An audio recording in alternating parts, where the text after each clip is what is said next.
Okay, welcome to the March 1st edition of Going Viral at Going Viral News. My name is Jim Dingeman. We're going to do a special tonight where we're going to play the entire State of the Union address plus the GOP response, and then we're going to respond to it and have fun talking about it. But let me first deal with the latest headlines. We'll spend a little bit before it starts. It's going to start at 9 o'clock. Right now it's 8:47 p.m. on the East Coast.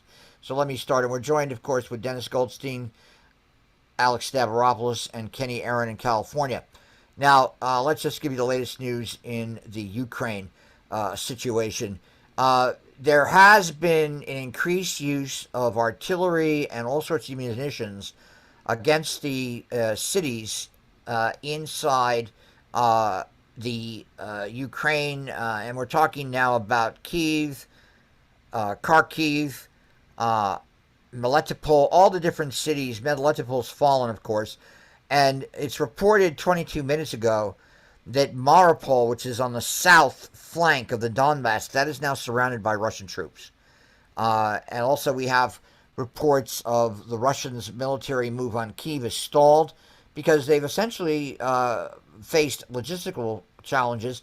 Although there's an unconfirmed and unverified report from the United States intelligence sources that the kind of attacks that are going to be launched on the cities in the next days to come is going to be something not seen yet. We have Beijing signaling a willingness to mediate in this conflict. They are signaling they will mediate between Ukraine and Russia. We have talk shows in Russia that are basically dismissing all the reports coming out of Ukraine. For example, today, early in the morning, an administrative building in Kharkiv was attacked by I think it was an MLRS, multiple launch rocket system attack, destroyed the building. And what happened was, and you actually saw it being destroyed by the MLRS attack, and this is the administrative headquarters for the government in Kharkiv. And on the Russian media, it was claimed that that was destroyed by the Ukrainians as a method to instigate international support. And the Kyiv TV tower was knocked out, and Kharkiv in itself right now is essentially devoid of any kind of electricity, power, heat, etc.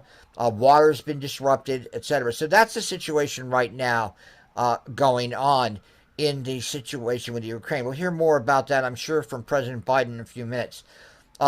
In the fight to secure abortion rights, Joe Manchin has blocked a bill, along with the Republican Party, to secure abortion rights in the Senate. That's going on right now as we speak. 6 people who were the lawyers of Donald Trump have been subpoenaed by the House January 6th panel to testify as to what their relationship is with all the Stop the Steal efforts that went on. We have a situation, a very tragic death of an Asian woman who was 62, was attacked with a rock, and she died today after 10 weeks in a coma. This is sort of these anti-Asian attacks that have been going on throughout the country.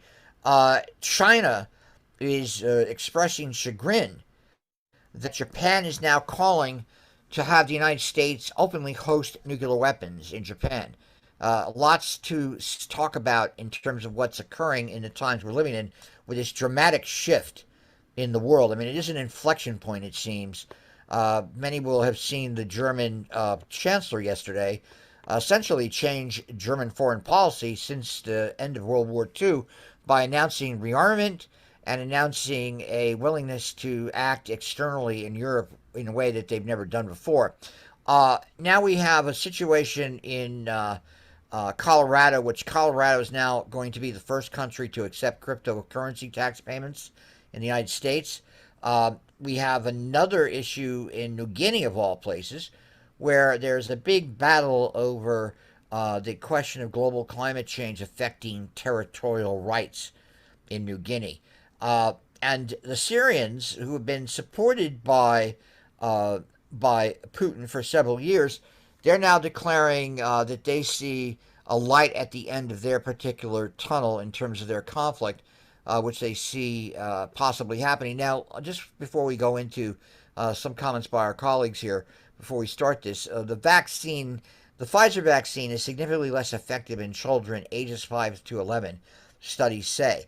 And in terms of the pandemic, we have a continued decline, 21% decline in the United States, although unfortunately there's an increase of 2% in deaths in the United States.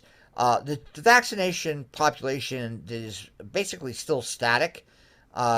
Totally vaccinated is about 65% of the United States population, which has not changed really. We've hit that wall.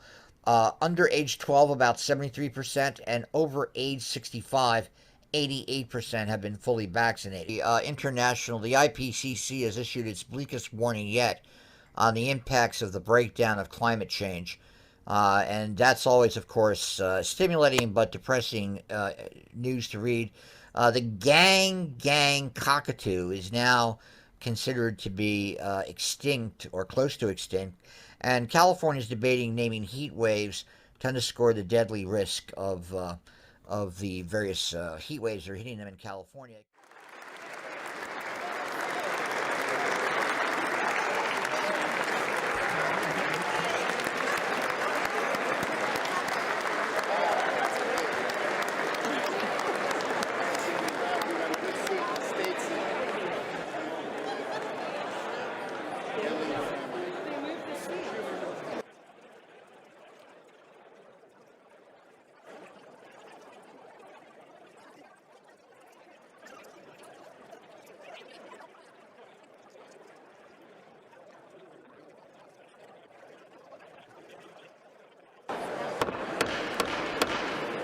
Madam Speaker, the President of the United States.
Members of Congress, I have the high privilege and distinct honor of presenting to you the President of the United States.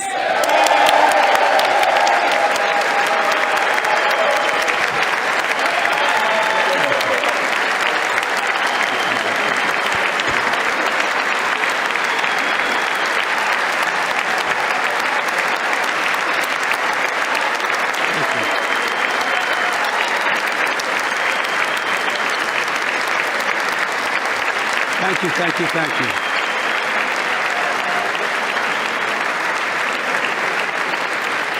Thank you all very much. Thank you, gentlemen. Thank you.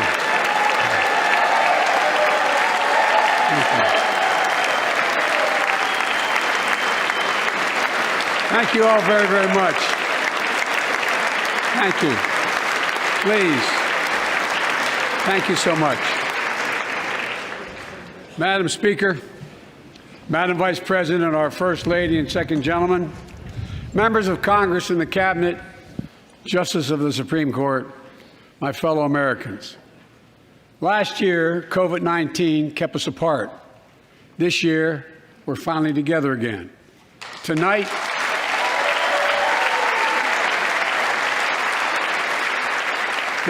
we meet as Democrats, Republicans, and Independents, but most importantly, as Americans, with the duty to one another, to America, to the American people, to the Constitution, and an unwavering resolve that freedom will always triumph over tyranny. Thank you.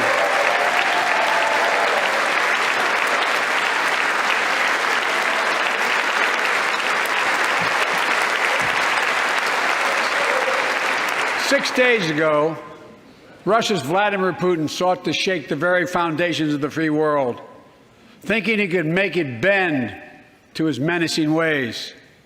But he badly miscalculated. He thought he could roll into Ukraine and the world would roll over. Instead, he met with a wall of strength he never anticipated or imagined. He met the Ukrainian people.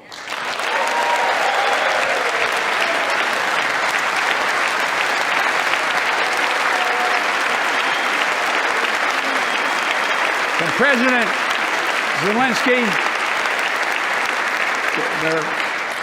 to every Ukrainian, their fearlessness, their courage, their determination literally inspires the world.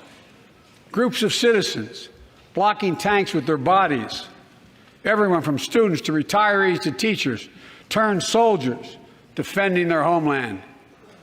And in this struggle, President Zelensky said in his speech to the European Parliament, "Light will win over darkness." The Ukrainian ambassador to the United States is here tonight, sitting with the First Lady. Let each of us, if you're able to stand and send an unmistakable signal to the world of Ukraine. Thank you. Thank you, thank you, thank you.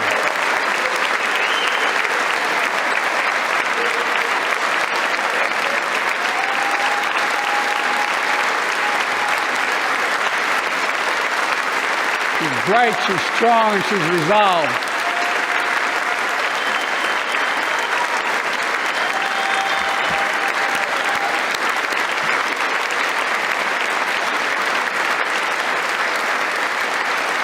Yes, we, the United States of America, stand with the Ukrainian people. Throughout our history, we've learned this lesson.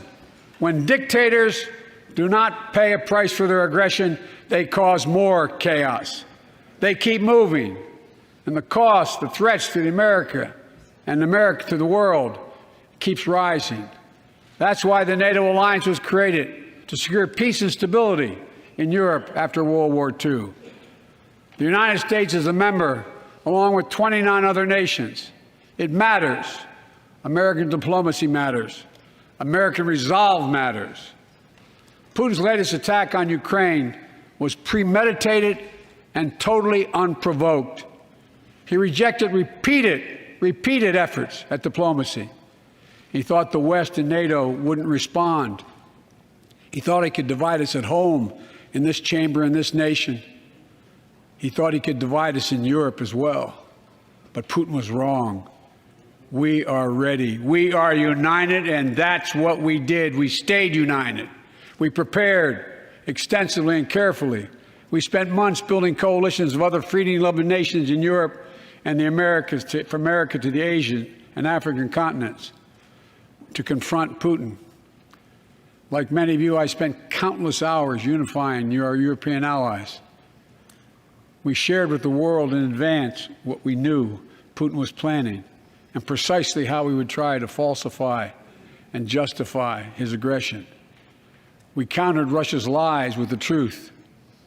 And now that he's acted, the free world is holding him accountable, along with 27 members of the European Union, including France, Germany, Italy, as well as countries like the United Kingdom, Canada, Japan, Korea, Australia, New Zealand, and many others. Even Switzerland are inflicting pain on Russia and supporting the people of Ukraine.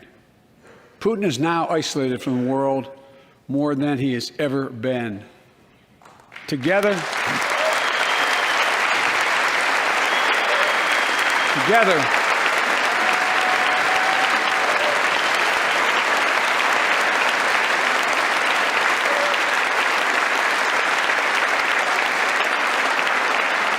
along with our allies, we are right now enforcing powerful economic sanctions. We're cutting off Russia's largest banks in the international financial system, preventing Russia's central bank from defending the Russian ruble, making Putin's $630 billion war fund worthless. We're choking Russia's access to technology that will sap its economic strength and weaken its military for years to come. Tonight, I say to the Russian oligarchs and the corrupt leaders who bilked billions of dollars off this violent regime, no more. The United States, I mean it.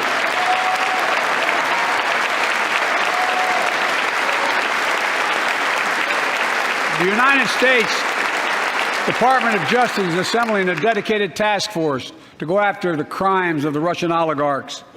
We're joining with European allies to find and seize their yachts, their luxury apartments, their private jets. We're coming for your ill-begotten gains. And tonight, I'm announcing that we will join our allies in closing off American airspace to all Russian flights, further isolating Russia and adding additional squeeze on their economy.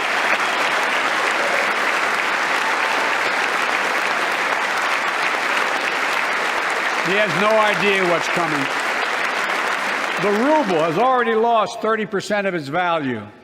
The Russian stock market has lost 40% of its value, and trading remains suspended. The Russian economy is reeling, and Putin alone is the one to blame. Together with our allies, we're providing support to the Ukrainians in their fight for freedom. Military assistance, economic assistance, humanitarian assistance. We're giving more than $1 billion of direct assistance to Ukraine, and will continue to aid the Ukrainian people as they defend their country and help ease their suffering.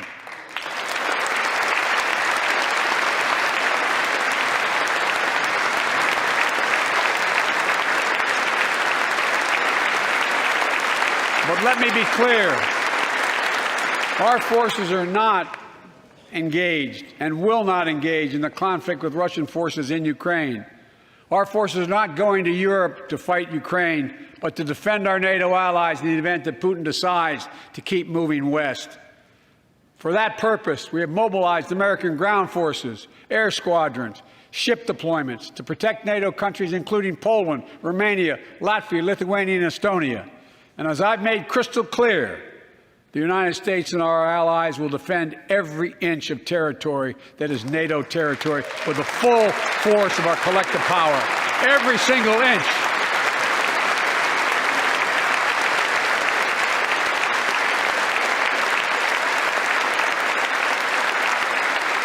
And we're clear-eyed.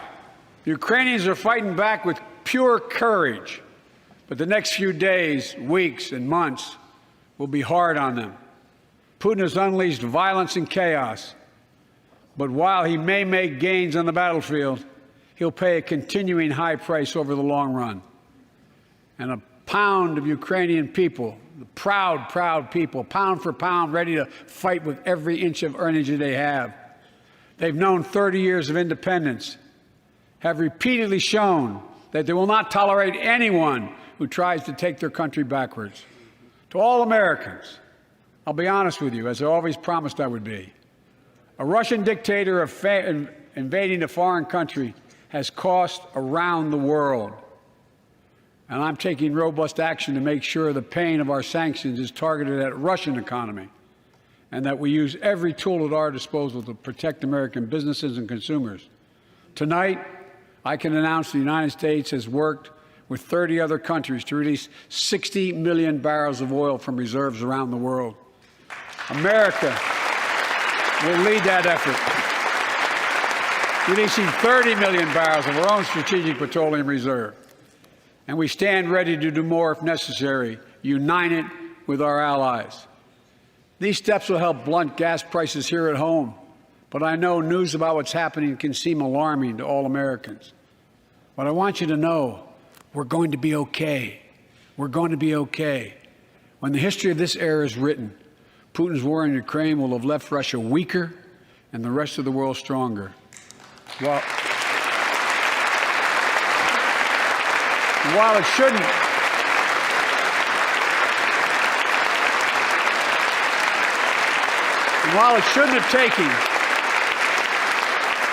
have taken something so terrible for people around the world to see what's at stake, now everyone sees it clearly. We see the unity among leaders of nations, a more unified Europe, a more unified West. We see unity among the people who are gathering in cities and large crowds around the world, even in Russia, to demonstrate their support for the people of Ukraine. In the battle between democracy and autocracies, democracies are rising to the moment, and the world is clearly choosing the side of peace and security. This is the real test, and it's going to take time. So let us continue to draw inspiration from the iron will of the Ukrainian people. To our fellow Ukrainian Americans who forged the deep bond that connects our two nations, we stand with you. We stand with you. Putin may circle Kyiv with tanks, but he'll never gain the hearts and souls of the Iranian people.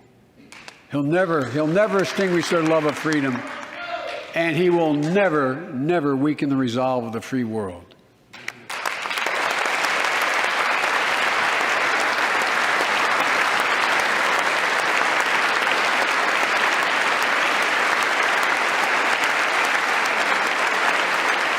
We meet tonight in an America that has lived through two of the hardest years this nation has ever faced. The pandemic has been punishing, and so many families are living paycheck to paycheck, struggling to keep up with the rising cost of food, gas, housing, and so much more. I understand, like many of you did. My dad had to leave his home in Scranton, Pennsylvania to find work. So like many of you, I grew up in a family when the price of food went up, it was felt throughout the family.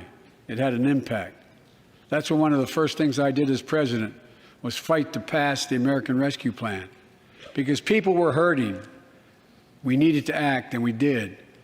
Few pieces of legislation have done more at a critical moment in our history to lift us out of a crisis. It fueled our efforts to vaccinate the nation and combat COVID-19, delivered immediate economic relief to tens of millions of Americans. It helped put food on the table. Remember those long lines of cars waiting for hours just to get a box of food put in their trunk. It cut the cost of health care insurance. And as my dad used to say, it gave the people just a little bit of breathing room. Unlike the $2 trillion tax cut passed in the previous administration that benefited the top 1% of Americans, the American Rescue Plan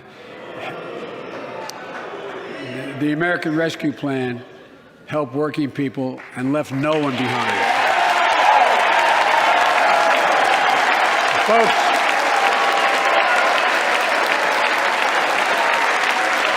and it worked. It worked.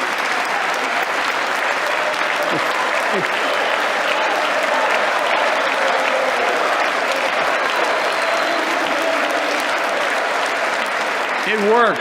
We created jobs, lots of jobs. In fact, our economy created over 6.5 million new jobs just last year.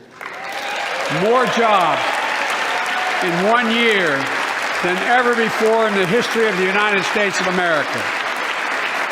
The economy grew at a rate of 5.7 last year, the strongest growth rate in 40 years. And the first step in bringing fundamental change to our economy that hasn't worked for working people in this nation for too long. For the past 40 years, we were told that tax break for those at the top and benefits would trickle down and everyone would benefit. But that trickle-down theory led to a weaker economic growth, lower wages, bigger deficits, and a widening gap between the top and everyone else in nearly a century. Look, Vice President Harris and I ran for office, and I realize we have fundamental disagreements on this, but ran for office with a new economic vision for America. Invest in America, educate Americans, grow the workforce, build the economy from the bottom up and the middle out, not from the top down, because we know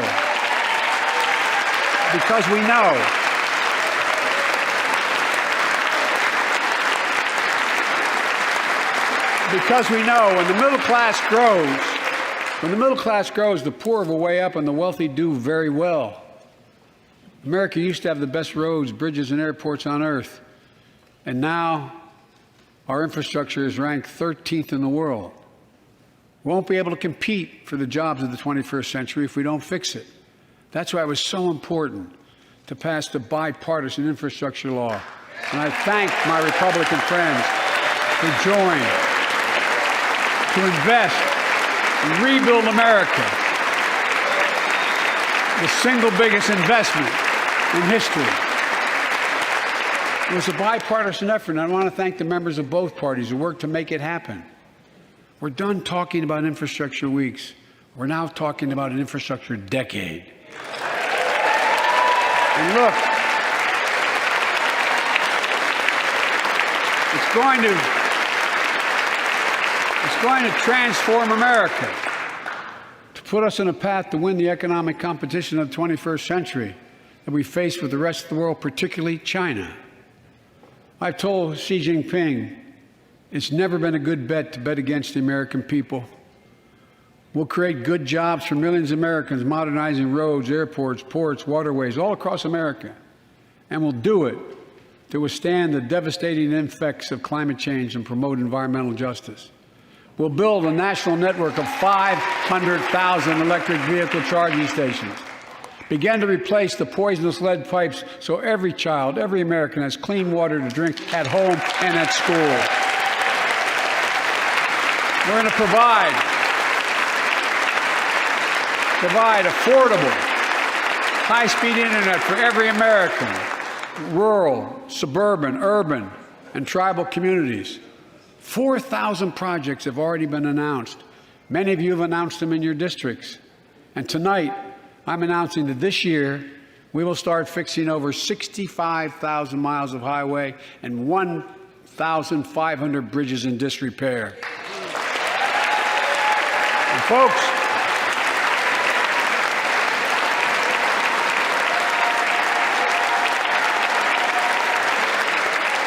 when we use taxpayers' dollars to rebuild America, we're going to do it by buying America. Buy American products. Support American jobs.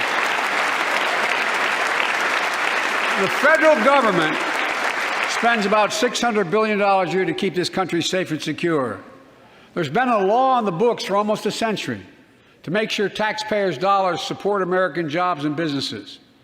Every administration, Democrat and Republican, says they'll do it, but we're actually doing it.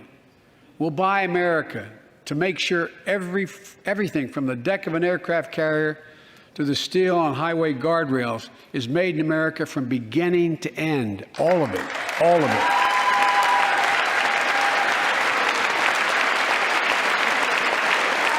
But folks, to compete for the jobs of the future, we also need a level playing field with China and other competitors. That's why it's so important to pass the Bipartisan Innovation Act sitting in Congress that will make record investments in emerging technologies and American manufacturing. We used to invest almost 2% of our GDP in research and development. We don't now. China is. Let me give you one example why it's so important to pass.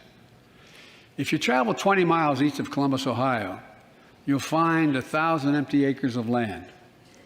It won't look like much, but if you stop and look closely, you'll see a field of dreams, the ground on which America's future will be built.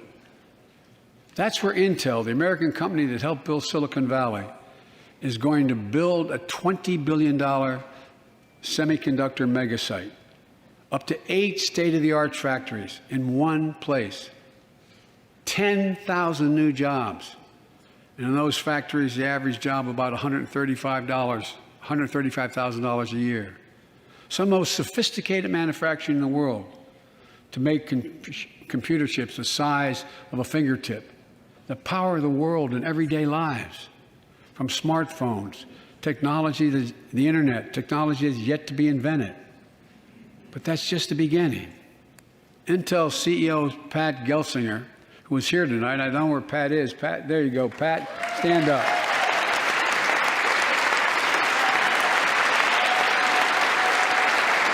Pat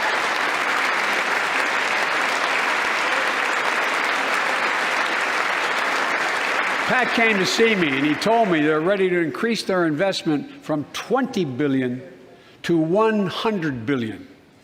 That would be the biggest investment in manufacturing in American history. And all they're waiting for is for you to pass this bill. So let's not wait any longer. Send it to my desk, I'll sign it, and we'll really take off in a big way.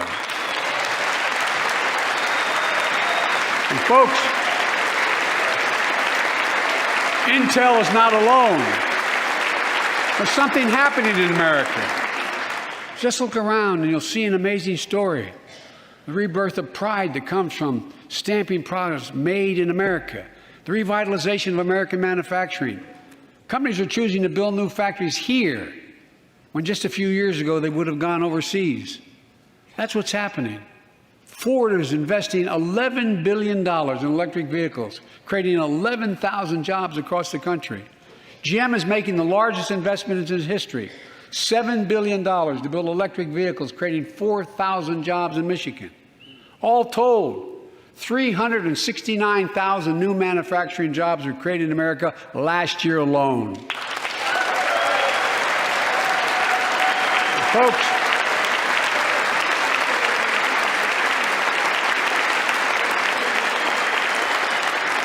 powered by people I've met like JoJo Burgess from generations of union steelworkers in Pittsburgh, who's here tonight. Where are you, JoJo? There you go. Thanks, buddy. As Ohio Senator Sherrod Brown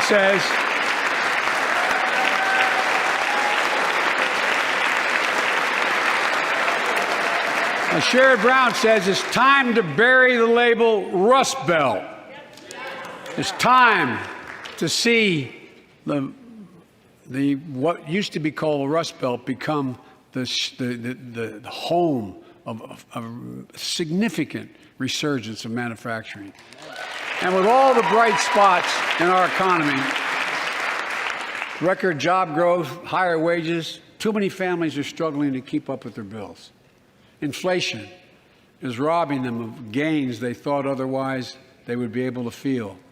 I get it. That's why my top priority is getting prices under control. Look, our economy roared back faster than almost anyone predicted, but the pandemic meant that businesses had a hard time hiring enough people because of the pandemic to keep up production in their factories. So you didn't have people making those beams that went into buildings because they were out. The factory was closed. The panic also disrupted the global supply chain. Factories close. When that happens, it takes longer to make goods and get them to the warehouses, to the stores, and prices go up. Look at cars last year. 1/3 of all the inflation was because of automobile sales. There weren't enough semiconductors to make all the cars that people wanted to buy. And guess what? Prices of automobiles went way up, especially used vehicles as well. And so we have a choice. One way to fight inflation is to drive down wages and make Americans poorer. I think I have a better idea to fight inflation.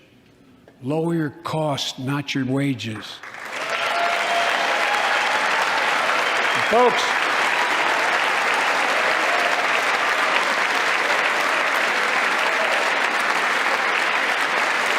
that means make more cars and semiconductors in America, more infrastructure and innovation in America, more goods moving faster and cheaper in America, more jobs where you can earn a good living in America.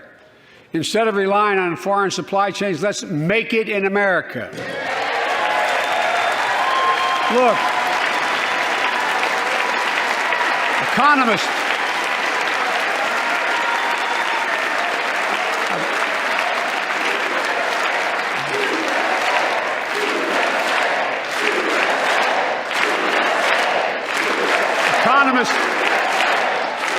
call this increasing the productive capacity of our economy.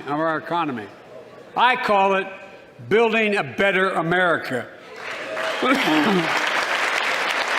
My plan to fight inflation will lower your costs and lower the deficit. 17 Nobel laureates in economics said my plan will ease long-term inflationary pressures. Top business leaders, and I believe most Americans support the plan. And here's the plan.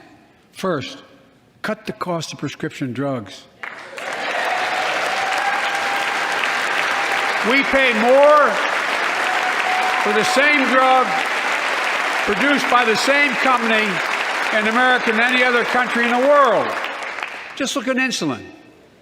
1 in 10 Americans has diabetes. In Virginia, I met a 13-year-old boy, the handsome young man standing up there, Joshua Davis. He and his dad both have type 1 diabetes, which means they need insulin every single day. Insulin costs about $10 a vial to make. That's what it costs the pharmaceutical company. But drug companies charge families like Joshua and his dad up to 30 times that amount. I spoke with Joshua's mom.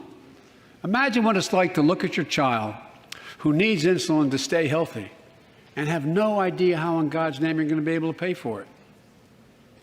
What it does to your family, but what it does to your dignity, your ability to look your child in the eye, to be the parent you expect yourself to be. I really mean to think about that. That's what I think about. You know, yesterday, Joshua's here tonight, but yesterday was his birthday. Happy birthday, buddy, by the way.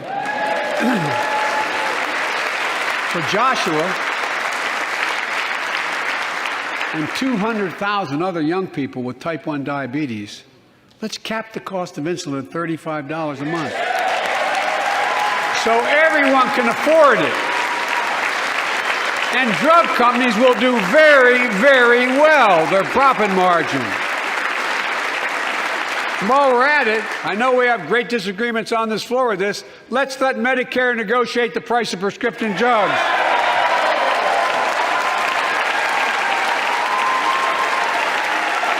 They already set the price for VA drugs. Look, the American Rescue Plan is helping millions of families with Affordable Care Act plans to save them $2,400 a year on their health premiums. Let's close the coverage gap and make these savings permanent. And second, let's cut energy costs for families, an average of $500 a year by combating climate change. Let's provide an investment tax credits to weatherize your home and your business, to be energy efficient and get a tax credit for it. Double America's clean energy production in solar, wind, and so much more. Lower the price of electric vehicles, saving another $80 a month that you're not going to have to pay at the pump. Folks,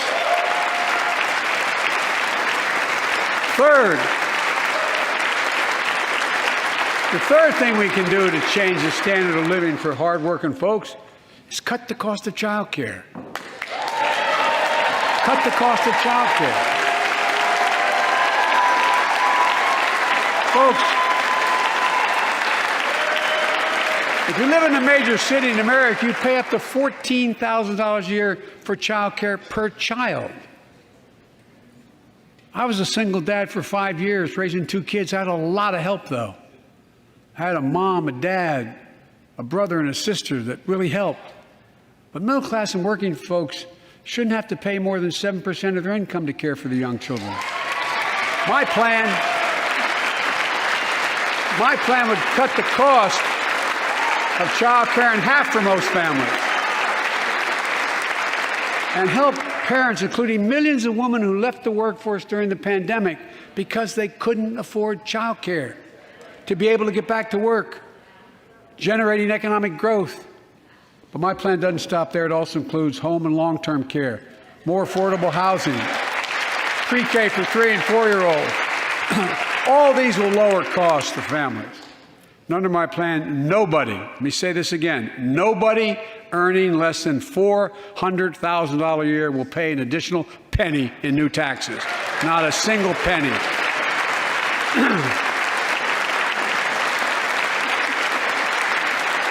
I may be wrong, but my guess is if we took a secret ballot in this floor, that we'd all agree that the present tax system ain't fair. We have to fix it. I'm not looking to punish anybody, but let's make corporations and wealthy Americans start paying their fair share. Look, last year,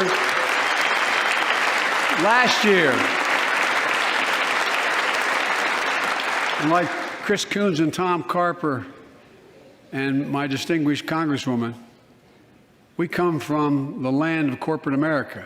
There are more corporations incorporated in America than every other state in America combined. And I still won 36 years in a row. The point is, even they understand they should pay just a fair share.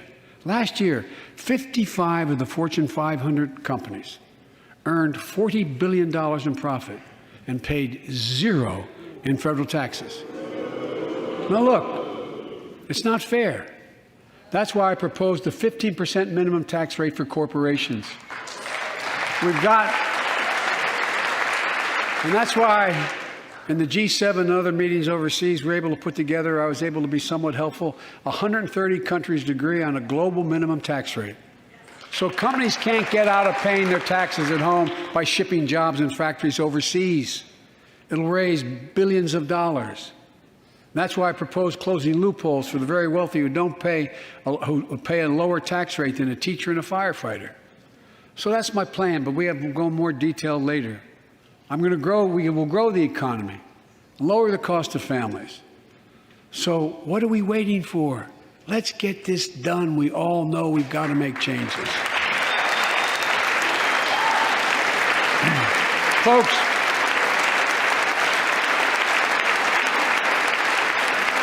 and while you're at it, confirm my nominees for the Federal Reserve, which plays a critical role in fighting inflation. My plan will not only lower costs and give families a fair shot, it will lower the deficit.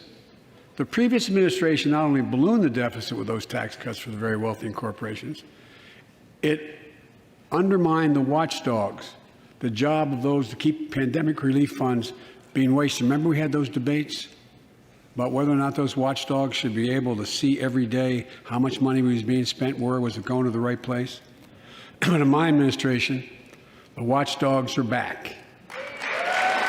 And we're going to go after the criminals who stole billions of relief money meant for small business and millions of Americans. And tonight I'm announcing that the Justice Department will soon name a chief prosecutor for pandemic fraud.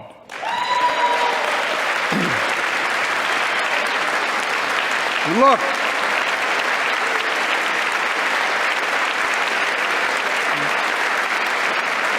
I think we all agree, thank you. By the end of this year, the deficit will be down to less than half of what it was before I took office. The only president ever to cut the deficit by more than $1 trillion in a single year.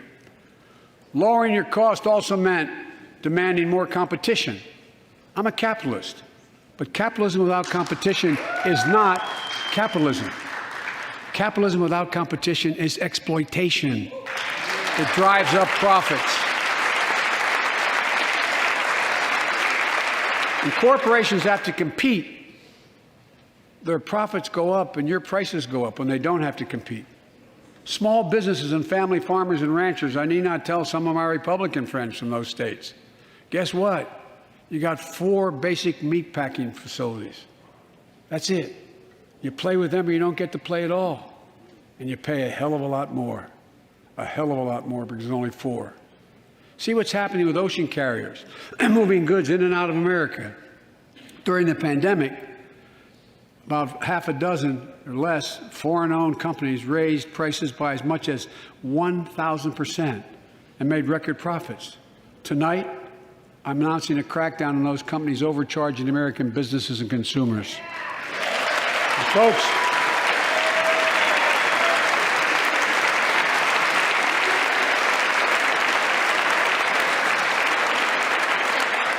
and as Wall Street firms take over more nursing homes, quality in those homes has gone down and costs have gone up. That ends on my watch. Medicare is going to set higher standards for nursing homes and make sure loved ones get the care they deserve and that they inspect and they will look at closely. We're also going to cut costs to keep the economy going strong and giving workers a fair shot, provide more training and apprenticeships, hire them based on skills, not just their degrees. Let's pass the Paycheck Fairness Act and paid leave. Raise the minimum wage to $15 an hour and extend the child tax credit so no one has to raise a family in poverty. Let's increase Pell Grants, increase our historic support for HBCUs, and invest in what Jill, our First Lady who teaches full-time, calls America's best-kept secret, community colleges. Look, let's pass the PRO Act. When a majority of workers want to form a union, they shouldn't be able to be stopped. When we invest in our workers and we build an economy from the bottom up and the middle out together, we can do something we haven't done in a long time, build a better America.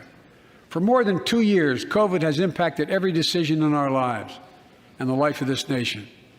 And I know you're tired, frustrated, and exhausted. That doesn't even count the close to 1 million people who sit at a dining room table or a kitchen table and look at an empty chair because they lost somebody. But I also know this, because of the progress we've made, because of your resilience and the tools that we have been provided by this Congress, tonight I can say we're moving forward safely back to more normal routines. We've reached a new moment in the fight against COVID-19, where severe cases are down to a level not seen since July of last year. Just a few days ago, the Center for Disease Control and Prevention issued a new mask guidelines. Under the new guidelines, most Americans and most of the country can now go mask-free. And based on projections, more of the country will reach a point across the next couple of weeks. And thanks to the progress we've made in the past year, COVID-19 no longer need control our lives. I know some are talking about living with COVID-19, but tonight I say that we never will just accept living with COVID-19. We'll continue to combat the virus as we do other diseases. And because this virus mutates and spreads, we have to stay on guard. And here are 4 common sense steps as we move forward safely, in my view. First, stay protected with vaccines and treatments. We know how incredibly effective vaccines are. If you're vaccinated and boosted, you have the highest degree of protection.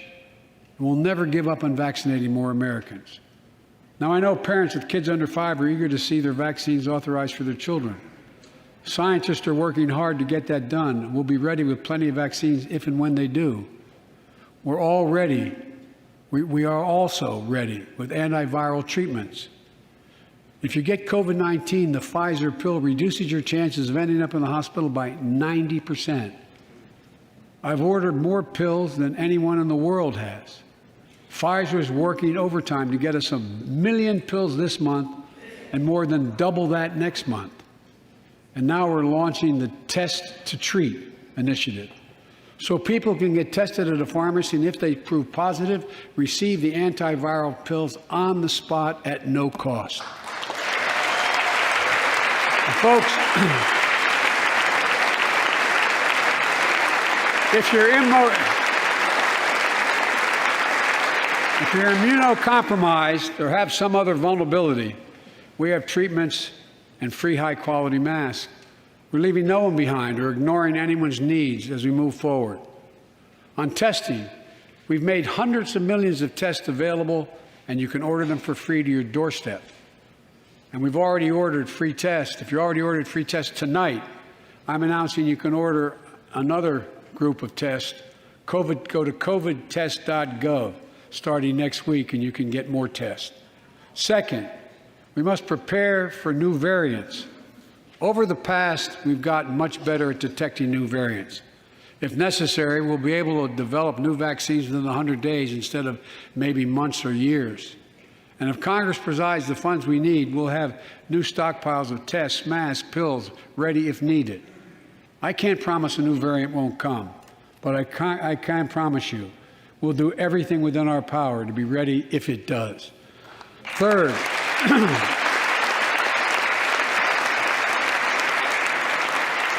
we can end the shutdown of schools and businesses. We have the tools we need. It's time for America to get back to work and fill our great downtowns again with people. People working from home can feel safe and begin to return to their offices. We're doing that here in the federal government. The vast majority of federal workers will once again work in person. Our schools are open. Let's keep it that way. Our kids need to be in school.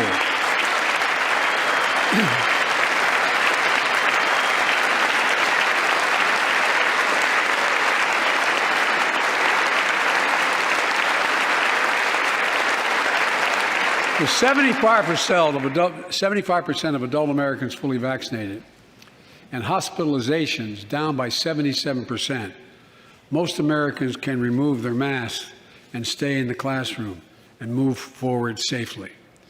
We achieved this because we provided free vaccines, treatments, tests, and masks. Of course, continuing this costs money, so I'll not surprise you. I'll be back to see you all. And I'm going to soon send a request to Congress. The vast majority of Americans have used these tools and may want again. We may need them again, so I expect Congress, and I hope you'll pass that quickly. Fourth, we'll continue vaccinating the world. We've sent 475 million vaccine doses to 112 countries, more than any nation on earth. We won't stop because you can't build a wall high enough to keep out a vaccine. The vaccine can stop the spread of these diseases. You know, we've lost so much in COVID-19. Time with one another. The worst of all, much the loss of life. Let's use this moment to reset. So stop looking at COVID as a partisan dividing line. See it for what it is, a god-awful disease. Let's stop seeing each other as enemies and start seeing each other for who we are, fellow Americans. Look,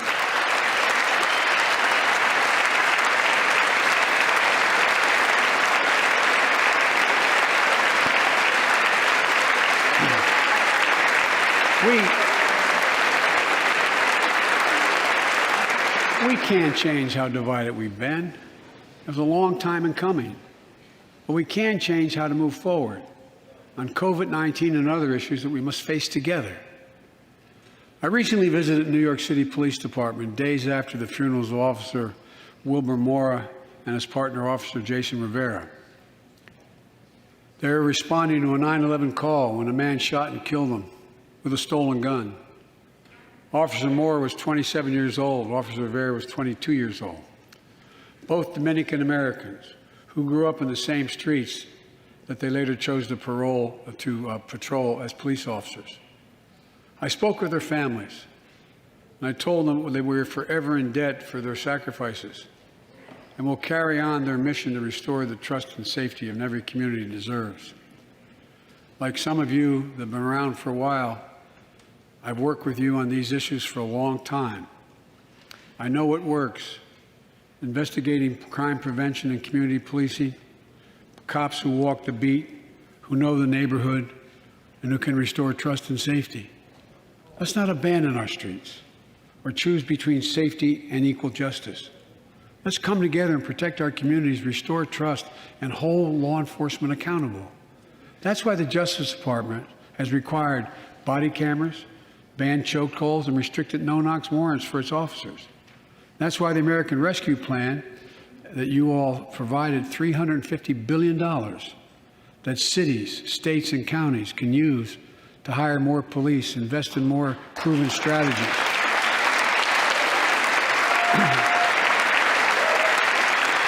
Proven strategies like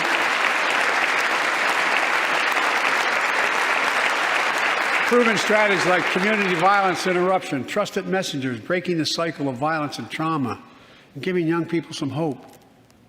We should all agree the answer is not to defund the police.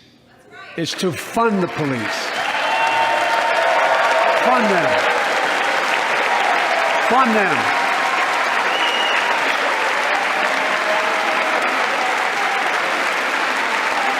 Fund them with resources and training. Resources and training they need to protect our communities. I ask Democrats and Republicans alike to pass my budget and keep our neighborhoods safe. And we'll do everything in my power to crack down on gun trafficking of ghost guns that you can buy online, assemble at home, no serial numbers, can't be traced.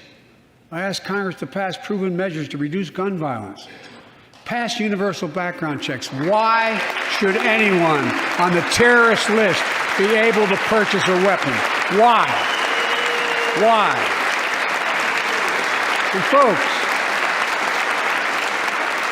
ban assault weapons with high-capacity magazines that hold up to 100 rounds. You think the deer are wearing Kevlar vests? Look, repeal the liability shield that makes gun manufacturers the only industry in America that can't be sued. The only one. Imagine had we done that with the tobacco manufacturers. These laws don't infringe on the Second Amendment. They save lives. The most fundamental right in America is the right to vote and have it counted. And look, it's under assault. In state after state, new laws have been passed. Not only to suppress the vote, we've been there before, but to subvert the entire election. We can't let this happen. Tonight I call on the Senate to pass the Freedom to Vote Act, pass the John Lewis Act, Voting Rights Act. And while you're at it, pass the Disclose Act so Americans know who's funding our election. Look, tonight, I'd like to honor someone who dedicated his life to serve this country. Justice Breyer, an Army veteran, constitutional scholar, retiring Justice of the United States Supreme Court. Justice Breyer, thank you for your service. Thank you, thank you, thank you. I mean it. Get up, stand up and see you. Thank you.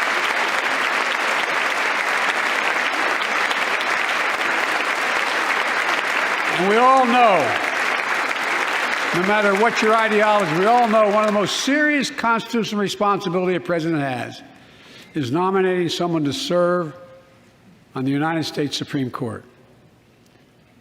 As I did 4 days ago, I've nominated the Circuit Court of Appeals, Ketanji Brown Jackson, one of our nation's top legal minds, who will continue in Justice Breyer's legacy of excellence. A former top litigator in private practice, a former federal public defender, from a family of public school educators and police officers. She's a consensus builder. Since she's been nominated, she's received a broad range of support, including the Fraternal Order of Police and former judges supported by Democrats and Republicans. Folks, if we're to advance liberty and justice, we need to secure our border and fix the immigration system.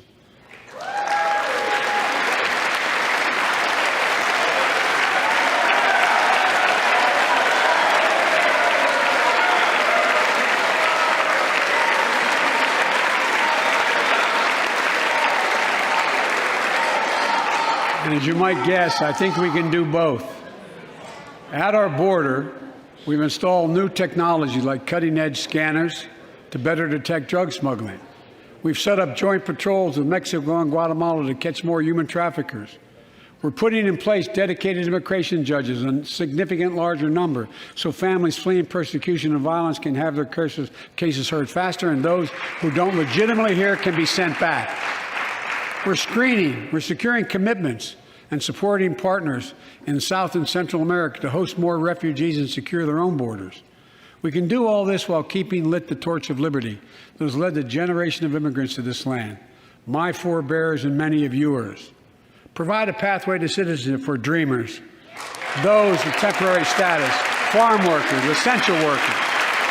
Revise our laws so businesses have workers they need and families don't wait decades to reunite. It's not only the right thing to do, it's economically smart thing to do. That's why the immigration reform is supported by everyone from labor unions to religious leaders to the U.S. Chamber of Commerce. Let's get it done once and for all. Folks,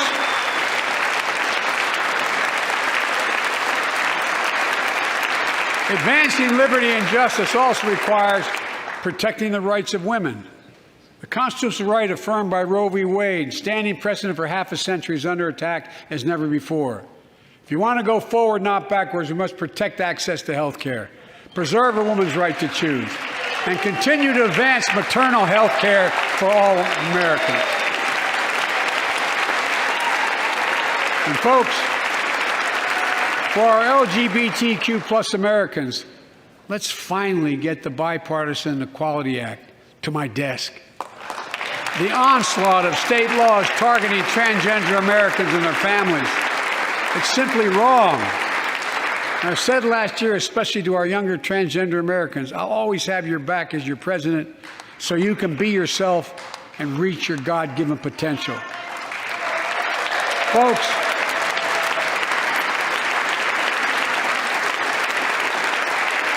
as I've just demonstrated, while it often appears we do not agree, and that we do agree on a lot more things than we acknowledge. I signed 80 bipartisan bills into law last year, from preventing government shutdowns, to protecting aged Americans from still too common hate crimes, to reforming military justice, and will soon be strengthening the Violence Against Women Act that I first wrote 3 decades ago. And it's important. It's important for us to show the nation we can come together and do big things. So tonight I'm offering a unity agenda for the nation. 4 big things we can do together, in my view. First, beat the opioid epidemic. There's so much we can do. Increase funding for prevention, treatment, harm reduction, and recovery. Get rid of outdated rules and stop doctors stop doctors from prescribing treatments. Stop the flow of illicit drugs by working with state and local law enforcement to go after the traffickers. And if you're suffering from addiction, you should know you're not alone. I believe in recovery, and I celebrate the 23 million Americans in recovery. Second, let's take on mental health, especially among our children whose lives and education have been turned upside down. The American Rescue Plan gave schools money to hire teachers and help students make up for lost learning. I urge every parent to make sure your school does just that. They have the money. We can all play a part. Sign up to be a tutor or a mentor. Children were also struggling before the pandemic: bullying, violence, trauma, and the harms of social media. As Frances Haugen, who is here tonight with us, has shown, we must hold social media platforms accountable for the national experiment they're conducting on our children for profit.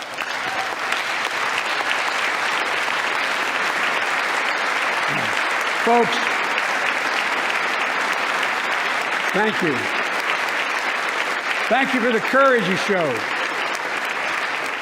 It's time to strengthen privacy protections, ban targeted advertising to children, demand tech companies stop collecting personal data on our children, and let's get all Americans the mental health services they need. More people can turn for help and full parity between physical and mental health care if we treat it that way in our insurance. Look,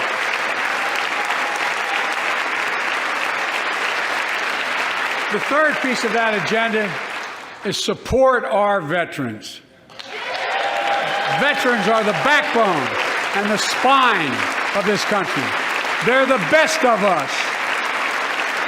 I've always believed that we have a sacred obligation to equip those we send to war and care for those in their family when they come home. My administration is providing assistance in job training, housing, and now helping lower-income veterans get VA care debt-free. And our troops in Iraq and Afghanistan have faced many dangers, one being stationed at bases breathing in toxic smoke from burn pits. Many of you have been there. I've been in and out of Iraq and Afghanistan over 40 times. These burn pits that incinerate waste, the waste of war, medical and hazardous material, jet fuel, and so much more. And they come home, many of the world's fittest and best trained warriors in the world. Never the same. Headaches, numbness, dizziness. A cancer that would put them in a flag-draped coffin. I know.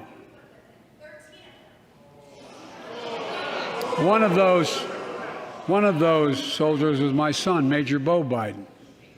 I don't know for sure if the burn pit that he lived near, that his hooch was near in Iraq and earlier than that in Kosovo, is the cause of his brain cancer, the disease of so many other troops. But I am committed to find out everything we can, committed to military families like Danielle Robinson from Ohio, the widow of Sergeant First Class Heath Robinson. He was born a soldier, Army National Guard, combat medic in Kosovo and Iraq, stationed near Baghdad, just yards from burn pits the size of football fields. Danielle is here with us tonight. They love going to Ohio State football games.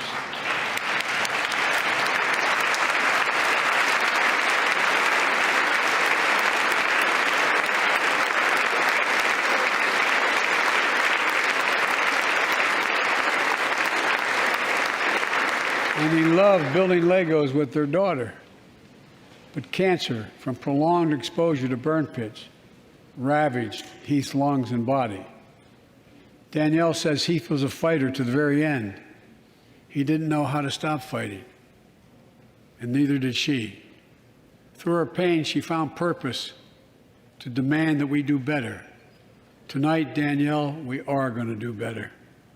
The VA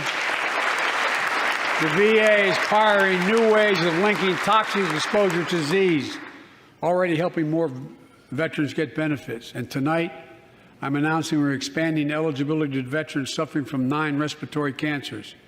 I'm also calling on Congress to pass a law to make sure veterans devastated by toxic exposure in Iraq and Afghanistan finally get the benefits and the comprehensive health care they deserve.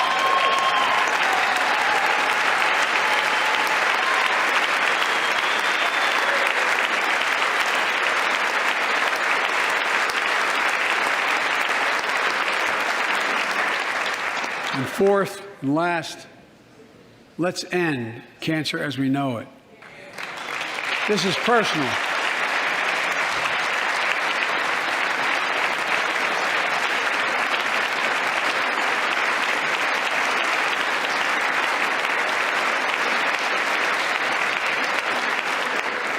This is personal to me and to Jill and to Kamala and so many of you.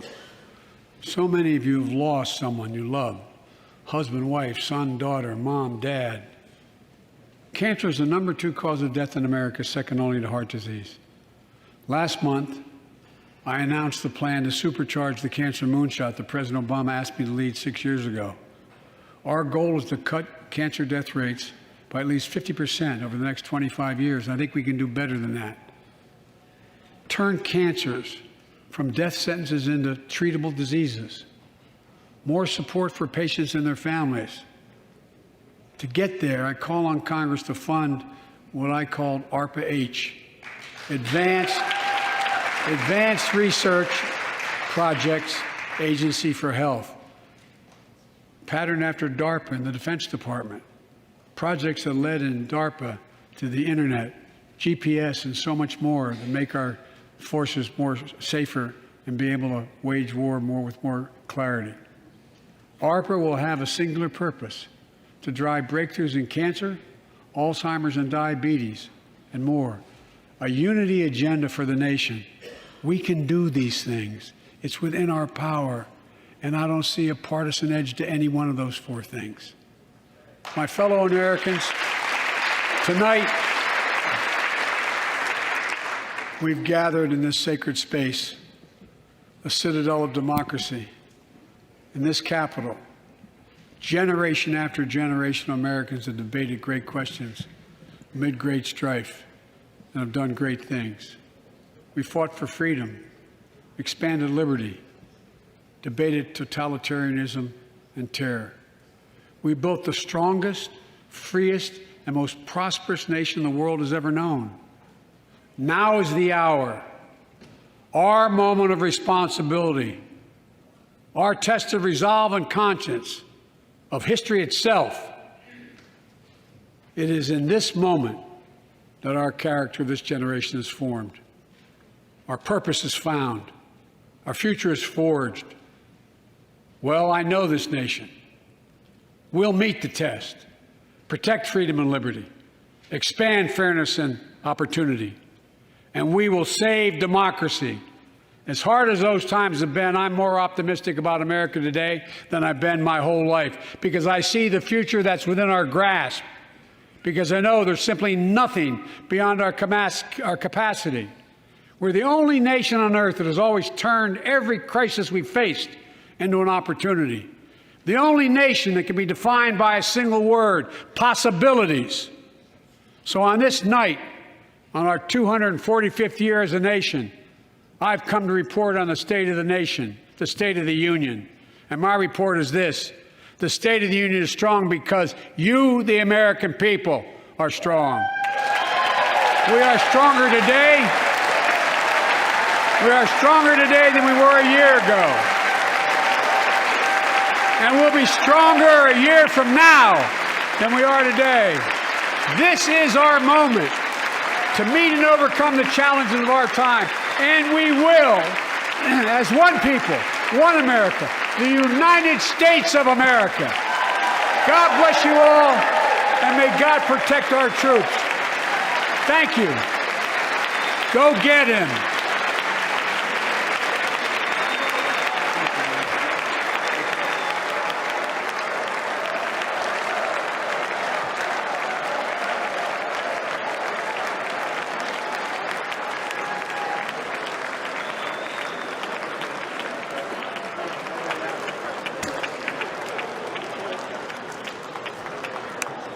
Thank you. Go get him.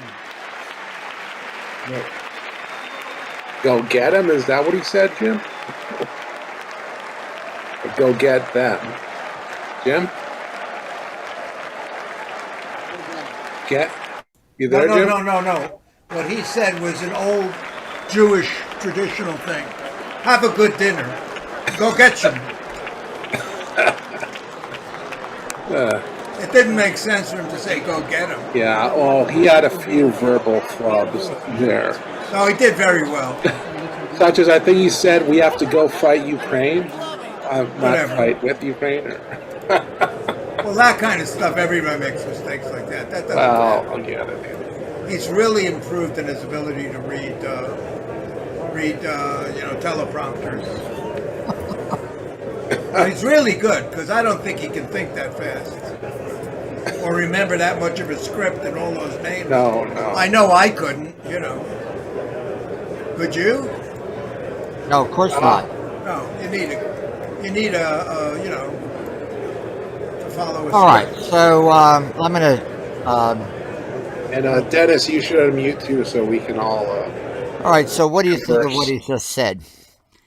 Let's start with you, Alex. What is your critique or comments about what he said? First big critique is, he says all these wonderful things that he was supposed, like $20-15 minute amazing. We were supposed to pass this past, but didn't say anything about, this is what I'm going to do to get Joe Manchin to vote and Kristen Sinema to vote for this.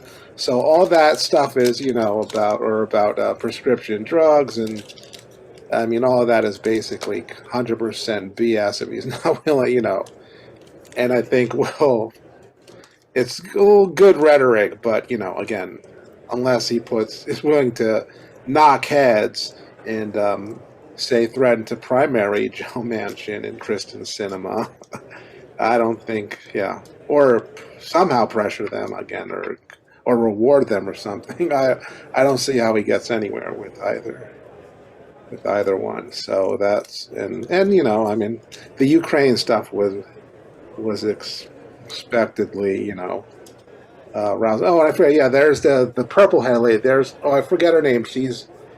I forget. She's she's a congresswoman, I think. Oh, really? I forget her name. She was. Oh, I've seen her in other stuff, but yeah, and she's known for, I think, having multicolored hair. So she's a Democrat, I'm pretty sure. Which obviously why she's going up to Biden. Yeah. All right. Well, yeah. what do you think, Ken? What do you think of what you just heard? I once heard Bernie Sanders giving a speech to a large group of people downtown, 30,000 people, whatever it was. You mean downtown LA? Downtown LA, yeah. And, different downtown. And I was really impressed with, the malarkey, It's kind of like out of a movie. I'm going to cure cancer. And everybody's going to be visited by Jesus. And all women are going to lose, every woman is going to lose 20 pounds. Because I know you all want to lose weight. Every man will have a 3-inch... More good looking, yeah. No. What real men really want, a 3-inch extension to their penis, And everybody's going to get platform shoes so you can be taller. I mean, come on. And he didn't do the usual. And we're going to go to the moon. And, there's going to be peace on Earth. And Santa Claus is coming back. Everybody gets a Tesla next week. You're going to get Teslas next week. It's just... we're going to get electronic charging stations, Ken. Yeah. It's all... He didn't talk about anything substantial. It's just, we're doing the right thing. And the other thing was that he has much more presence than Trump. Because when Trump comes on, it's like Saturday Night Live, He's like a comedian out of the Catskills. Hey, how you doing, asshole? That's Trump. You're all assholes. I'm an asshole too, But he's a New Yorker. So Biden has a lot more class. That's not to say he's honest or valuable or intelligent or anything. But he looks good in a suit. He dresses up well. Like a friend of mine said once, he cleans up well. He's not overweight. And considering how old he is, he's almost 80. I'm well past my maximum performance age. And he's doing good at 80, and he hasn't done anything crazy. So he's going along with whatever his advisors told him to do. So I don't, just a speech is just a speech. It's just a theatrical thing. Yeah. There's nothing significant there that he was saying he's doing something significant. I didn't hear anything newsworthy. Like let's say he was going to say, I'm forming a new council called the Presidential Advisor Council, which will have, 3 Republicans, 3 Democrats, 3 Libertarians, doing something new or different. I didn't hear any of that. All he had was what? He had good news. They're going to prosecute people who stole GVP money. Yeah, which is that was the other thing. He's talking like a Republican. He's going to fix all the things that he broke. All right, yeah, we're going to spend more money on the cops. Well, which is... And then that's right. He said, no, we don't want to defund the police. Whose idea was that? Where did that come from? It came from your party, asshole. So now we're going to fix it. Not just. It's Joe... I wrote the damn crime bill, Biden. So if anybody, that's right. He's the one who justice reform. And again to talk about we're going to go after corporations now when he's bought he's been historically bought by the credit card industry. He's a senator from NBMA, like Scoop Jackson used to be the senator from Boeing. There's one thing. This is the senators. Are there anybody in the squad who's a senator? AOC's group? No. They're in the House of Representatives. Dennis, you should unmute. Let's hear what you have to say about this, Dennis.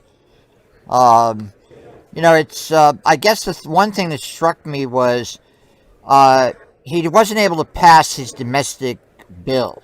So essentially, he was talking about a lot of domestic politics. Yeah, Dennis, just unmute.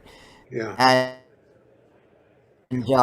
And sort of he construct in his speech essentially a seemingly robust domestic program when we know, of course, he wasn't able to pass that entire bill. So that was an interesting thing. But Dennis, what do you think about what you just heard? He's a liar. Expound, Dennis. How's he a liar, Dennis? Well, for everything he said, the economy is stagnating. He get his Build Back Better bill. He's put it into a corner and reactive.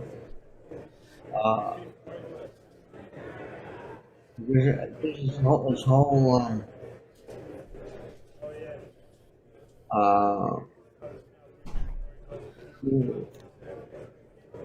it's not the way things are, the way he's talking.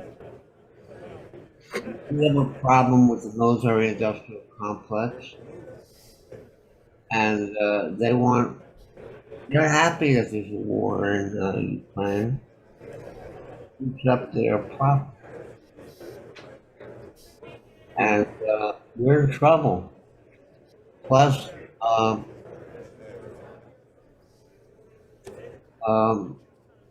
Putin has put his nuclear forces on alert. So we're a step or two away from a nuclear war, which is not very good. We have a lot of trouble with global warming, and we only have a certain amount of time left to get rid of fossil fuel. And all things are going to be, and the world is following. And we're headed toward fascism. And there's nothing that Biden said. Oh, Biden is talking for the Democrats. Democrats are Wall Street. They don't. I heard Henry Giroux was speaking. I saw him on YouTube. He called both parties are Wall Street parties. And he said the difference between one is that the Republicans are Wall Street hard, and the Democrats are Wall Street light. So you can't solve any of the problems that we have by maintaining the status quo. It's impossible. And he didn't say anything about taking the initiative to negotiate with Putin. And what Putin is concerned about is Ukraine going into NATO. We've been pushing toward NATO to the east. Bill Clinton was president. And we promised the Russians that we wouldn't move 1 inch to the east. So we lied to them. And our military industrial complex is very happy to see that we're war. I'll leave it at that. All right, thank you, Dennis. Well, just going over what he did. Could I just do a follow-up, Jim? Go on, Ken. Go on, Ken. I do want to say, I don't mean to say that he did a bad job or anything, and I can't point out anybody else who did a better State of the Union. You know, I mean, the ones that persist is like the famous leaders, you know, including JFK and, you know, but maybe Lincoln or somebody. So, you know, I can't think of a Republican who did a better version of this, but it's kind of like a bar mitzvah speech or something. He's not really covering anything. He's not asking the public to do anything. He's not changing any of the protocols. It's just like a dinner speech. Okay, now you can have your dessert. Thanks for not dropping any dishes while I was talking. It's which is what they do. I don't, and maybe the function, the purpose is to get people to vote Democrat in the upcoming elections. Because there is elections this year. And or to state the positive things you want the public to recognize about the party that you belong to. So, we're all good. I love everybody, and we can get along, and everything's going to be okay. And, okay. I don't have any animosity to that. I'm not really upset about it, But it doesn't have any functional thing. It's kind of childish, the whole thing. But again, I can't think of a president. Can anybody here think of a president that made a meaningful, intelligent State of the Union address? That was elected after Theodore Roosevelt, or Franklin Roosevelt, rather. Can anybody think of a memorable? Wow. No. Not that I've been around for, Ken. Right. But Okay, then I'm sure LBJ and Kennedy and even Nixon had notable. I had one after he came back from China, right? Or I forgot the timing on that. Well, that would be 73. But then he also, by March of 73, he had Watergate percolating up. And then he had the Paris Peace Accords in January, February of 73. And I forget what he did with the State of the Union. I'm sure I watched it. But let me make some comments about just initial comments. Okay, so first of all, he's emphasized, the Ukraine stuff. So that's clearly where he can probably circumvent his low opinion poll ratings, because he's at 41% as opposed to 60%. I think most people disapprove of him for a wide variety of reasons. So he emphasized what he could, which is not a no-brainer. Rally around the flag. We're opposing the evil Russians who are invading the Ukraine, and in a concrete sense, when he threw out those numbers of how many billions of barrels of reserve oil he was sending to the Allies, and how he's mobilizing all these other nations, I don't know off the top what that does in terms of the cutoff of Nord Stream 2 and Nord Stream 1 that Germany's doing in terms of its supply of gas from Russia. I don't know what the relationship of how this fills in the gap as opposed to the gap growing in a different way.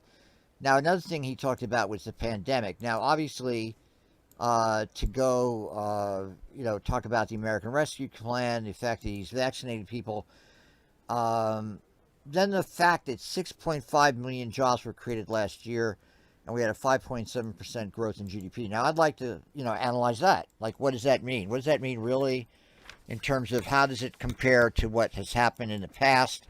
What was to be expected? What did Trump expect to do? What was his political economy in motion when he was proposing what to do as president? And then the infrastructure issue. Now, that's always an issue I've been pretty interested in. And we came out with a number that this year we've repaired 65,000, or this year we're going to repair 65,000 miles of highway and 1,500 bridges in disrepair. Now, what does that mean? What does it mean in terms of the overall highway mileage and bridges that need disrepair? And then how going out does that Jim, mean? I think they're the American Society of Engineers, or I'm probably butchering the name, but yeah, that has put out repeated reports on the state of infrastructure. I think, if I remember right, they said it would take between $2 and $3 trillion to repair everything. So, we had like about $1 trillion, less than, in the infrastructure bill. So, well, obviously it's not enough, but yeah, it goes some way. But yeah, obviously there's still a huge amount to be done there. Again, more than $1 trillion, and I think it was 600 billion, something like that. Well, again, yeah, 600. Well, anyway, that's something to query. Then the issue of R&D. All right, he's talking about a speculative reinvestment of 2% of GDP in R&D. We know that's important in general for any society in order to have their economy grow. But again, how does that compare to what has gone on before? How does it compare to what we're doing now? Then the issue of how many jobs were created last year. That to me is another interesting aspect of this. He's talking about 369,000 jobs were created. So what does that mean in terms of the amount of jobs that are needed? If how's that compare to all these people who lost their jobs during the pandemic, and what does that mean in terms of how that fits into that whole picture of people, recovering, if you will, from the effects of the pandemic, which, we can still see lots of people are still out of work. It's a little bit better, but there's certainly structural impacts that we still have. We just have to look at Manhattan and see how many people actually are coming into work in offices in Manhattan. So that's, to me, a pretty interesting aspect of this. Now, the prescription drug issue has always been a popular issue with people. Again, I don't know how that could fly through the Senate and House, because the Senate would probably stymie it. If you got Manchin and Sinema basically getting money from Big Pharma.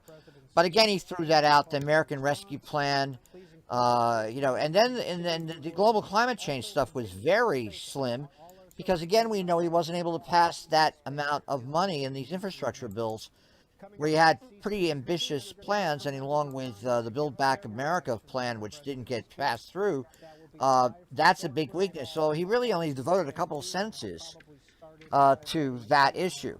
And let's see, affordable housing. Well, that's a big, big problem, and I don't really see that he went into that in great depth. And then we have the issue of taxes. Now, taxes, of course, is always going to... I think we have the Republican response if you want. Not the Republican right here? Okay. Oh, wait, no, it's C-SPAN. But I assume the Republicans are coming up. I think that's a CNN announcer discussing the length. Oh, that's hilarious. Now look at Trump. He's like the biggest 80 minutes he went on. Reagan, 40. Let's see, mentions jobs, infrastructure, inflation, crime. Well, it's the economy stupid, always works. Russia, 18. Yeah, Russia. And then if you were wondering, no Iran, huh?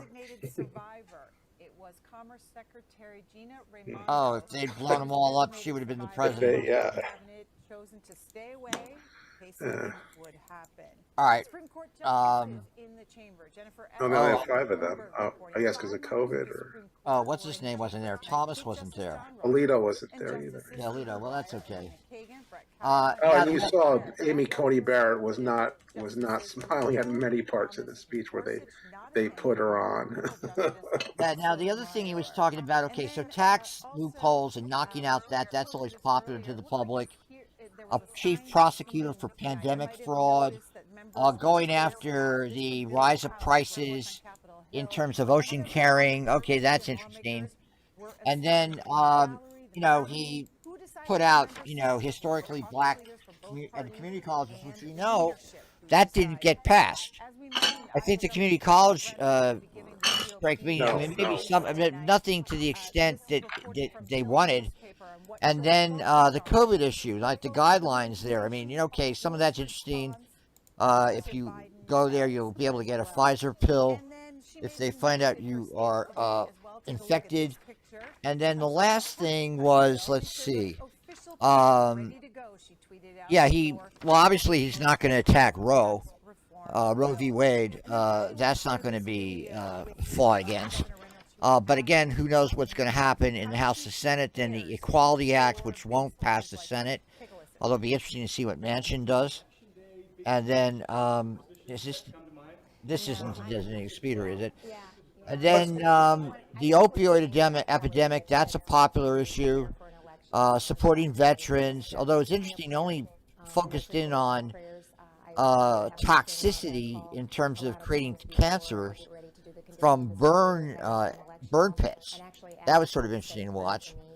And then he created this advanced research project for health, like ARPA. And then he talked about Now, the democracy issue was quite interesting. That was towards the end. He's talking about the attacks on democracy in terms of the right to vote, and then the issue of the police with the fund the police as opposed to defund the police. That was sort of interesting.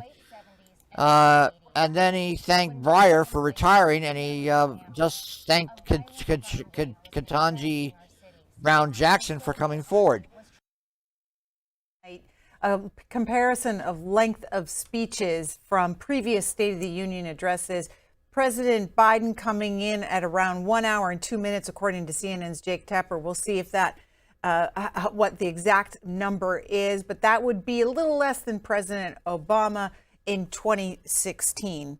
And then West Wing tonight, West Wing reports these are the mentions of certain words, the number of times President Biden mentioned words like jobs and the economy in his speech tonight. And then if you were wondering who was the designated survivor, it was Commerce Secretary Gina Raimondo. She was the designated survivor from the cabinet, chosen to stay away in case something would happen. Supreme Court justices in the chamber. Jennifer Epstein with Bloomberg reporting 5 members of the Supreme Court were in the chamber tonight. Chief Justice John Roberts and Justices Stephen Breyer, Elena Kagan, Brett Kavanaugh, and Amy Coney Barrett. That left conservative justices Alito, Thomas, and Gorsuch not attending, along with liberal Justice Sotomayor. And then we told you this earlier. It looked like there was assigned seating tonight. You might have noticed that members were spaced out. This from Billy House, who reports on Capitol Hill. Every other seat was empty, and lawmakers were assigned in the gallery, the mezzanine. Who decided where members sat? It was the caucus leaders from both parties and leadership who decided. As we mentioned, Iowa Governor Kim Reynolds will be giving the GOP response tonight. This is reporting from Hill newspaper on what she'll focus on. Her focus will be inflation, schools' response to Biden as well. And then she made some news in her state today as well. Take a look at this picture. She signed a tax cut bill. These are the official pens ready to go, she tweeted out, for the state's most historic tax reform bill. And then finally, want to share this video with you of Governor Reynolds. She was asked recently in an interview how she prepares for big speeches like tonight. Take a listen. Do you have any like election day, big speech type superstitions that come to mind? No, I'm a very superstitious person. Yeah. So I think one of the things that I've really that's helped me prepare for an election or for tonight is just prayer. I appreciate all the prayers. I actually have a sister-in-law that I call a lot of times before I get ready to do the condition of the state or head into an election, and actually ask her to say a prayer for me. And here is Governor Reynolds live. I'm Kim Reynolds, governor of the great state of Iowa. Like you, I just watched the president's address. I listened as the governor of our state, as a mom and a grandmother of 11 who's worried our country is on the wrong track. We're now 1 year into his presidency, and instead of moving America forward, it feels like President Biden and his party have sent us back in time to the late 70s and early 80s, when runaway inflation was hammering families, a violent crime wave was crashing our cities, and the Soviet Army was trying to redraw the world map. Even before taking the oath of office, the president told us that he wanted to, quote, make America respected around the world again, and to unite us here at home. He's failed on both fronts. The disastrous Afghanistan withdrawal did more than cost American lives. It betrayed our allies and emboldened our enemies. North Korea is testing missiles again at an alarming rate. The Speaker of the House recently warned our Olympic athletes not to speak out against China. And now Russia has launched an unprovoked, full-scale military invasion of Ukraine, an attack on democracy, freedom, and the rule of law. Now all Americans must stand united in solidarity with the brave people of Ukraine as they courageously defend their country against Putin's tyranny, as they fight for their freedom. But we shouldn't ignore what happened in the run-up to Putin's invasion. Waiving sanctions on Russian pipelines while eliminating oil production here at home. Focusing on political correctness rather than military readiness. Reacting to world events instead of driving them. Weakness on the world stage has a cost, and the president's approach to foreign policy has consistently been too little, too late. It's time for America to once again project confidence. It's time to be decisive. It's time to lead. But we can't project strength abroad if we're weak at home. And that's what I want to discuss with you tonight. The President and Democrats in Congress have spent the last year either ignoring the issues facing Americans or making them worse. They were warned that spending trillions would lead to soaring inflation. They were told that their anti-energy policies would send gas prices to new heights, but they plowed ahead anyway, raising the price at the pump by 50% and pushing inflation to a 40-year high. 4 decades ago, when our nation was last reeling from inflation, I was a young working mom just starting out. My husband Kevin worked days while I watched our girls, and then we would literally switch. We would pass in the yard as he was coming home, and I was leaving to work evenings at the local grocery store. From across that checkout counter, I saw the pain of inflation on my neighbors' faces. I saw what happens when prices rise faster than wages. The Biden administration believes inflation is a, quote, high-class problem. I can tell you, it's an everybody problem. I saw moms and dads' paychecks buy them less and less. I watched working people choose which essentials to take home and which ones to leave behind. And now President Biden's decisions have a whole new generation feeling that same pain. When I took the oath of office 5 years ago, I promised Iowans that I would never lose sight of who I was working for, that I wouldn't become detached from the problems they were facing, from the problems that I had faced myself. But you don't have to check groceries to see what high inflation does to people. You just need to step outside of the DC bubble. Talk to Americans about what's on their mind. Ask them, what are your concerns? What keeps you up at night? And they'll tell you. And I can tell you what's not on that list. They won't tell you that spending trillions more and bankrupting their children is the answer to their problems. They won't tell you that we should be paying people not to work. And they certainly won't tell you that we should give billions in tax giveaways to millionaires and billionaires in Democrat-controlled states like California, New York, and New Jersey. But that's what the Biden administration has been pushing for over the last year. And that's all part of Build Back Better. Thankfully, the president's agenda didn't pass because even members of his own party said enough is enough. Well, the American people share that view. Enough is enough. And it's not just with DC spending. Americans are tired of a political class trying to remake this country into a place where an elite few tell everyone else what they can and cannot say, what they can and cannot believe. They're tired of people pretending the way to end racism is by categorizing everybody by their race. They're tired of politicians who tell parents they should sit down, be silent, and let government control their kids' education and future. Frankly, they are tired of the theater, where politicians do one thing when the cameras are rolling and another when they believe you can't see them, where governors and mayors enforce mandates but don't follow them, where elected leaders tell their citizens to stay home while they sneak off to Florida for sun and fun, where they demand that your child wear a mask, but they go maskless. So you've heard the excuses. They were just holding their breath, but it's the American people who are waiting to exhale, waiting for the insanity to stop. We now live in a country where violent crime is out of control. Liberal prosecutors are letting criminals off easy, and many prominent Democrats still want to defund the police. You know, it seems like everything is backwards.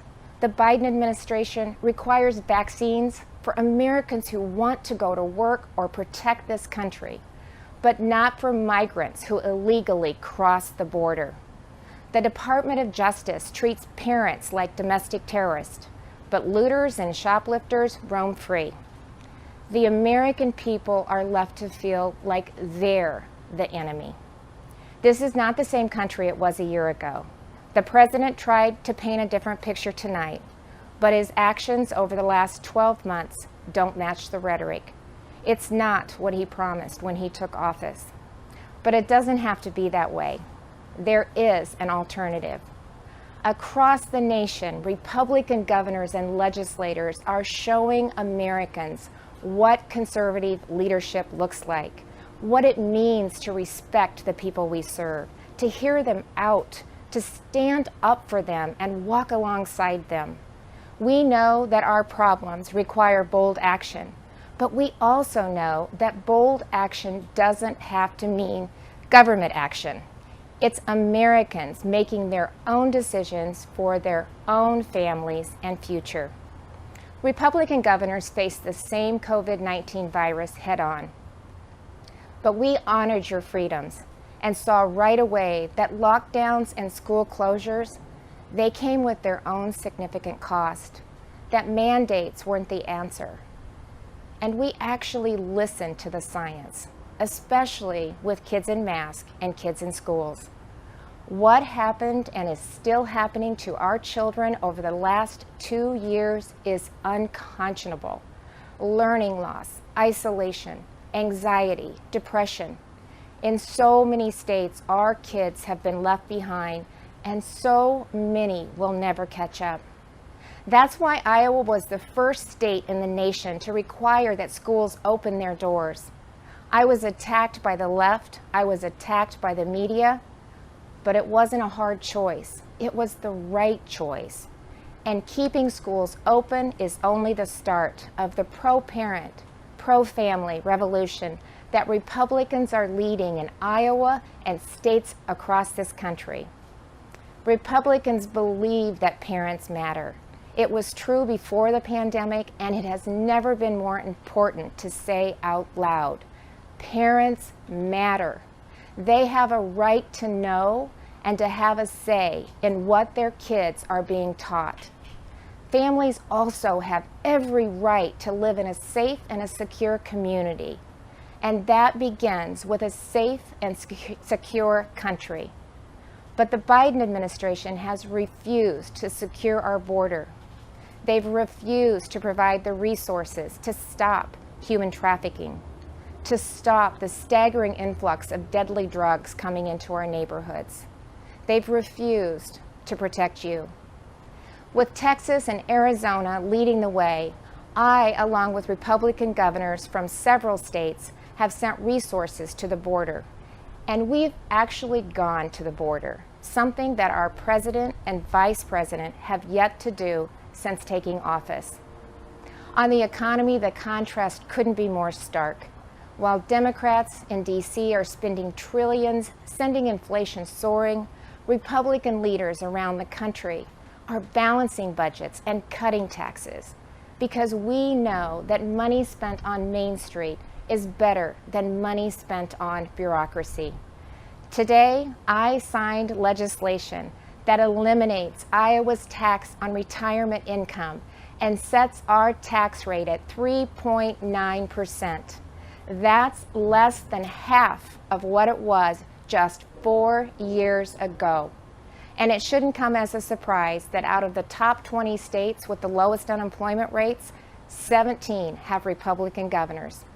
Republicans may not have the White House, but we're doing what we can to fill the leadership vacuum. And on the issues that are affecting Americans, Republicans are leading. We're standing up for parents and kids. We're standing up for life. We're keeping our communities safe and thanking those in uniform. We're fighting to restore America's energy independence, and that includes biofuels. We're getting people back to work, not paying them to stay home. Most of all, we're respecting your freedom. Behind me stands Iowa's Capitol, where we display our state motto, our liberties we prize and our rights we will maintain. And those aren't just empty words. It's a belief that the greatness of this state and this country lies in our people, not government. You shouldn't have to wake up every morning and worry about the next thing the government is going to do to you, your business, or your children. If we as elected leaders are doing our job, then the government is working well, but operating in the background. It's supporting the ingenuity and spirit of our people, not drowning them out. It's keeping them safe, not restricting their freedom. That's what I believe, that's what Republicans believe, and that's what Republicans are doing. I am so blessed to be the governor of Iowa, where people are humble, hardworking, and patriotic. We take care of each other. And yes, we are, as they say, Iowa nice. But you don't have to be from Iowa to see that those are the values of America at its best. All of America. Over the last few years, I've put my faith in Iowans, and they haven't let me down. I encourage this president to do the same, to put his faith in you, the American people, who have never wavered in your belief in this country, regardless of who leads it. Because you know, you've shown that the soul of America isn't about who lives in the White House.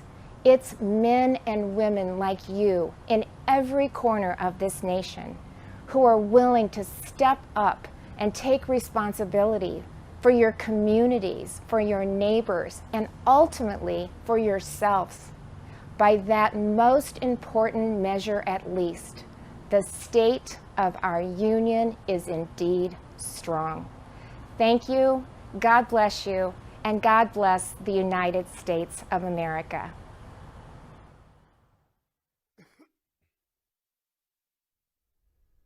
And that was Kim Reynolds from Des Moines. She was appointed governor in 2017 when longtime Governor Terry Branstad became the ambassador to China in the Trump administration.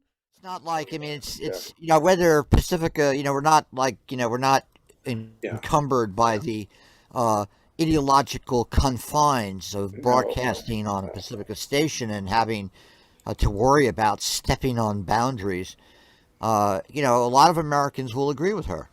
Sure. And, you know, they're obviously aiming for the midterms. And, you know, Biden has not had his domestic agenda. It wasn't like he had passed this great social democratic reform bill. It was defeated. Yep. And so it's going to be interesting to see what the polling data is. I think that his stances on the Ukraine more or less jive with what the opinion is. You know, 50% want a minor role, 25% want a major role, and 25% don't want no role. And, you know, the policy he adopts in the front there is sort of, I think, in line with domestic opinion. And certainly what has occurred is that there's been this huge creation of a temporary alliance. Now, how long that lasts is another issue, but that's clearly what's occurred, at least now. And then we have yet to face what's going to be the stresses on domestic public opinion, international opinion, when they actually start doing Grozny 1, Grozny 2, Grozny 3, except on a grander scale to bomb and barrage and attrit the Ukrainians in those encircled cities to surrender. That's going to be quite interesting and terrible and painful to watch. Now, the issue of domestic policy, that's where I'm sort of curious, because I don't have that data in front of me. You know, I don't know how the job that, because it's going to be, it's the economy, stupid, is going to be a big issue. And look at how she exploited inflation. You know, that was something she very much took advantage of throughout her speech, the part of it we heard. So I don't know. It's I'd say it's I mean, how do you think he performed? If you're going to give him a 1 through 10, what number would you give him? No, just a 6 on presentation. Again, on substance, yeah, all the faults that, as I and Dennis pointed out, and Ken a little, I mean, it's just, I think a lot of hot air and not much on, okay, how are we gonna pass all this? Are we gonna all these wonderful things we're gonna do, but nothing on how we're gonna pass it, how we're gonna put pressure on the politicians who have blocked all these things getting done.